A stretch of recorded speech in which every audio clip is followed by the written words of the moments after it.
8 વડે કોઈ પણ સંખ્યાને નિશેષ ભાગી શકાય કે નહીં એ માટે આપણે અત્યાર સુધી છેલ્લા 3 અંકોનો ઉપયોગ કરતા હતા. હવે નવી શોર્ટકટ લઈને આવ્યો છું. માત્ર 2 અંકોના ઉપયોગથી તમને ખબર પડી જશે કે કોઈ પણ સંખ્યાને 8 વડે નિશેષ ભાગી શકાય કે નહીં.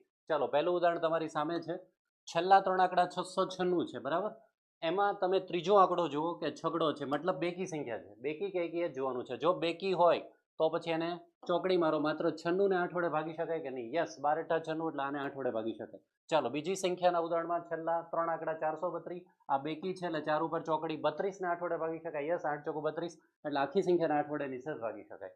ત્રીજું ઉદાહરણ, ચાલો 112માં આ સંખ્યા એકી છે તો એકી ઉપર પહેલા ચોકડી મારો. એકી હોય ત્યારે ખાસ યાદ રાખજો શું કરવાનું, છેલ્લા 2 આંકડામાંથી 4 બાદ કરવાના. 12 - 4 કરો એટલે શું થશે? 8 થશે. અને 8ને આપણે 8 વડે ભાગી શકીએ. યસ, એટલે આ સંખ્યાને 8 વડે ભાગી શકાય છે. ઓકે, છેલ્લે 564માં એકી સંખ્યા છે, 64 છે. 64માંથી તમે 4 બાદ કરો એટલે 60 આવશે. 60ને 8 વડે ન ભાગી શકાય એટલે આ